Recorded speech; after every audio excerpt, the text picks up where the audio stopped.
Meu nome é Aguinaldo Farias, eu sou professor da Universidade de São Paulo, da Faculdade de Arquitetura, e sou curador da terceira edição da Bienal Ano Zero, cujo título é A Terceira Margem. Isso se deu quando eu dei uma palestra no Colégio das Artes sobre arte brasileira, um panorama. Eu vim aqui a convite do professor Antônio Olaio, e aí conheci o Pedro Pousada e o Carlos Antunes. Eles eram, junto com o Luiz Quintais, os curadores da primeira edição, e o Carlos Antunes é responsável, diretor do Centro de Artes Plásticas de Coimbra. E nós estabelecemos uma amizade, foi interessante, um diálogo pela afinidade de interesses. Eu, como Carlos, também sou arquiteto e milito na área de artes visuais. E aí eu fui chamado para mais uma palestra, depois mais uma, enfim. Eu voltei aqui umas 3 vezes, 4 vezes. E quando estávamos na Bienal de Veneza, na edição anterior, e ele convidou-me para fazer a Bienal aqui, a Bienal Ano Zero, fazer a terceira edição. Convite esse que foi do mais alto interesse, de grande importância para mim. Bom, esse tema ele nasceu de olhar bem para Coimbra, sentir Coimbra, passear por Coimbra e ver a relação que a cidade mantém com o rio. O rio é sempre algo muito poético e eu venho de um lugar onde as cidades dão as costas para os rios. Então, ver a posição protagonista grandemente importante, que não só o Mondego, mas o Douro, como o Tejo tem dentro da cultura portuguesa, está muito frisado na própria literatura.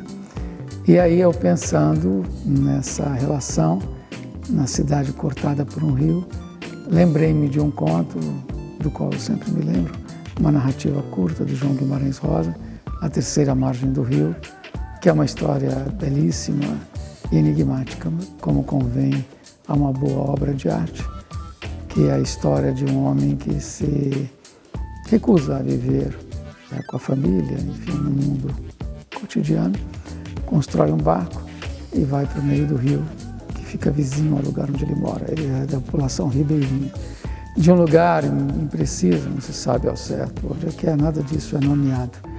E aí ele fica lá para sempre. Quem narra a história é o filho.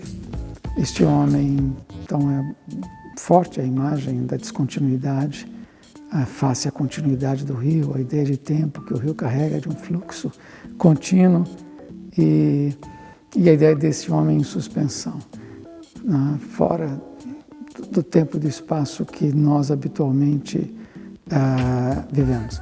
E o filho dele é quem narra a história e quem fica, toda a família se desagrega e resolve que ele tem que substituir o pai, que cumpre a ele. Só que ele não substitui o pai. Ele se acovarda na hora decisiva. E então, esse enigma é a que me interessa, porque acho que esse é a posição de qualquer pessoa que produz alguma coisa que nasce da sua contraposição àquilo que já existe. Então eu coloco como cientistas, como artistas, em toda espécie de gente visionária, gente que por algum motivo não se acomoda e resolve, e se indaga, e se interroga sobre algo. E ela enxerga algo que os outros não enxergam. Ela invade uma região mais escura, fora do campo iluminado que é o campo da cultura. Então ela está lá e achei que isso era interessante. E mais interessante ainda, depois pesquisando, tendo visitado bastante a cidade e mesmo os espaços anteriores da Bienal de Coimbra, é que o Mosteiro Santa Clara, a Nova, é uma das sedes, talvez é o maior espaço, onde tem o maior contingente de artistas. E achei muito bonita a ideia de que num topo, uma das margens, no alto, num promontório, você tem essa casa do conhecimento, essa instituição milenar devotada ao conhecimento, que é uma instituição eminentemente masculina, e no outro lado, no Monte da Esperança, que belíssimo nome, existe um mosteiro que era eminentemente feminino. Então ficam essas duas construções se entreolhando na medida em que agora ela foi reivindicada pela arte, durante esse tempo ela está funcionando. E então essa situação de duas edificações que têm destinos, têm tradições distintas, e no meio delas, lá embaixo, imperturbável, o Mondego. Achei bonita essa ideia, vem daí. Os espaços já estavam dados, na verdade, as edições anteriores, acho que a segunda edição, já curada pelo Delfim Sardo, já usava o mosteiro, mas nós não inventamos nenhum espaço, já estava. Quando eu digo nós, é porque eu não estou sozinho. Eu convidei 2 jovens curadores, uma portuguesa, a Lígia Afonso, que mora em Lisboa, havia trabalhado comigo na Bienal de São Paulo, eu era o curador-geral da Bienal de São Paulo em 2010, eu e o Moacir dos Anjos. Ela chegou lá como estagiária e bastou 10 minutos de conversa com ela para eu entender que ela tinha que ser assistente de curadoria, porque ela era uma moça muito preparada, muito esperta, muito acreditada, e aí nós trabalhamos ali. E achei que seria interessante alguém sediado aqui em Portugal, porque faz parte do meu modo de conceber a curadoria, formar pessoas, trazer pessoas para trabalhar junto, e ela tem maior afinidade com a cena portuguesa. Então eu a convidei. E convidei também o Nuno Rocha, que foi meu aluno na Faculdade de Arquitetura e Urbanismo da Universidade de São Paulo, e ele veio para cá logo que se formou, para cá, Europa. Está em Berlim, sediado, e lá ele é curador. Também um jovem curador. E eu chamei os 2. Então, juntos, nós passeamos pela cidade. Depois de eu haver escolhido, depois de tudo, enfim, eu os convidei. E aí nós sacramentamos. São 9 espaços, mais a rua.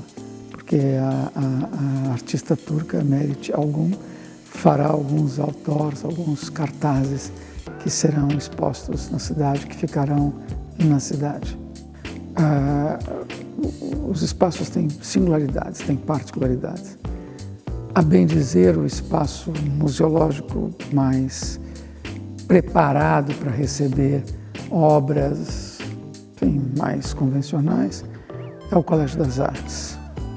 Mas, por exemplo, o mosteiro, ele é inóspito, eu diria, para pinturas, desenhos.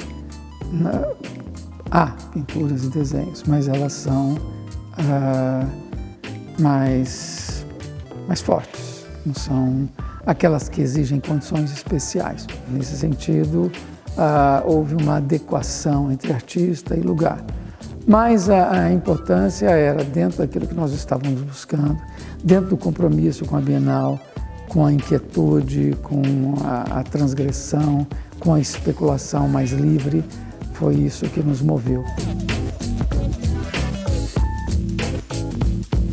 Nós escolhemos, num primeiro momento, fazendo, uma espécie de brainstorm, um livre pensamento. Chegamos em 80 e aí fomos baixando, até chegar em alguma coisa que fosse compatível com o que queríamos, que fosse bem afinado com a nossa discussão.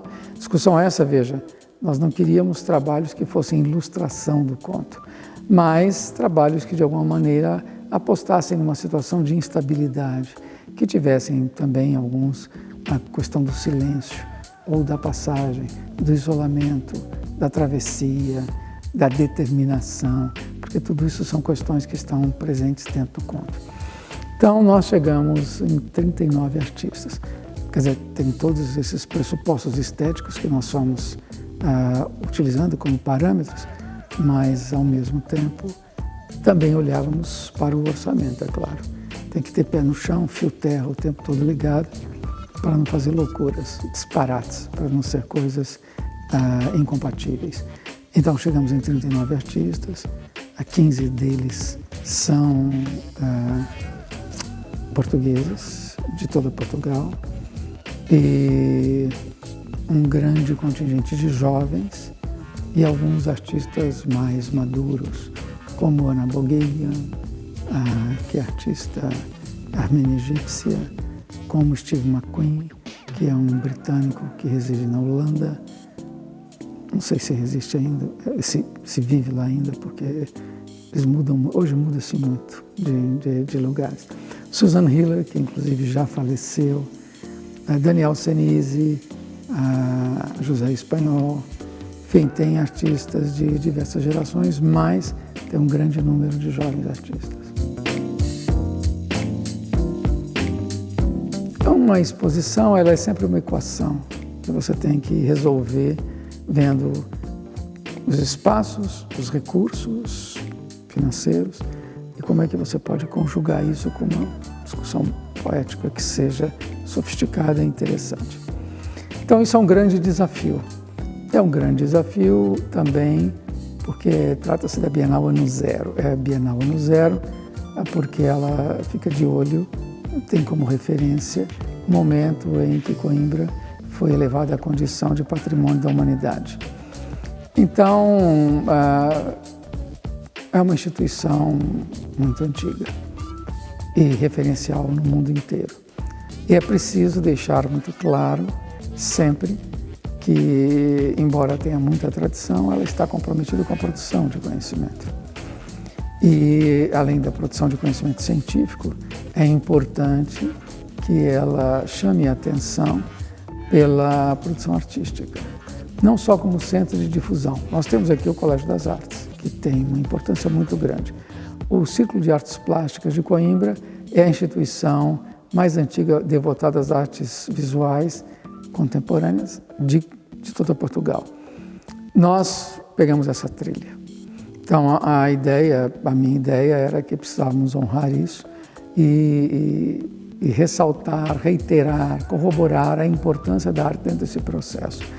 A arte não pode ser colocada lateralmente, marginalmente.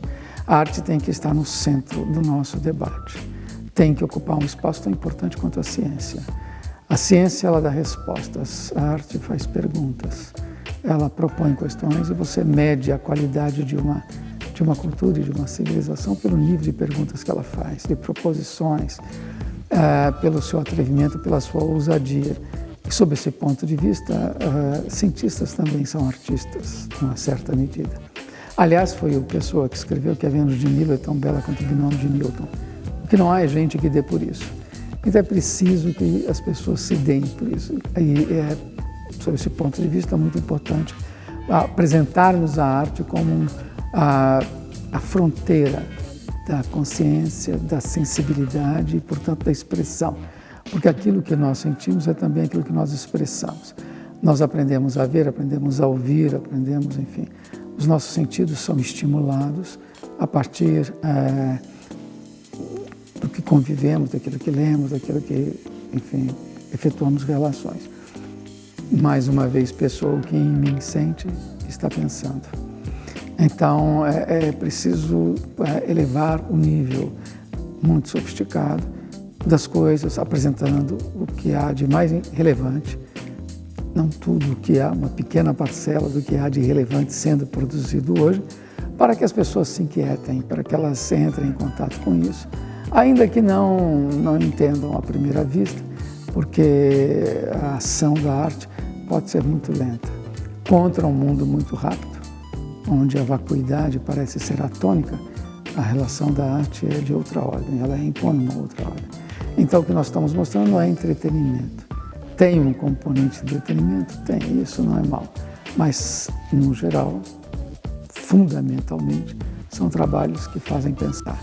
E, com isso, retomam uma frase célebre do Da Vinci, Leonardo da Vinci, que dizia que pintura é coisa mental. Arte é coisa mental.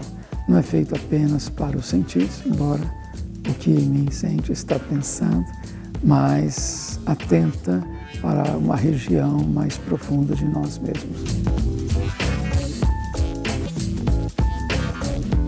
Por que Porque há muitos enigmas, há situações que são desconcertantes.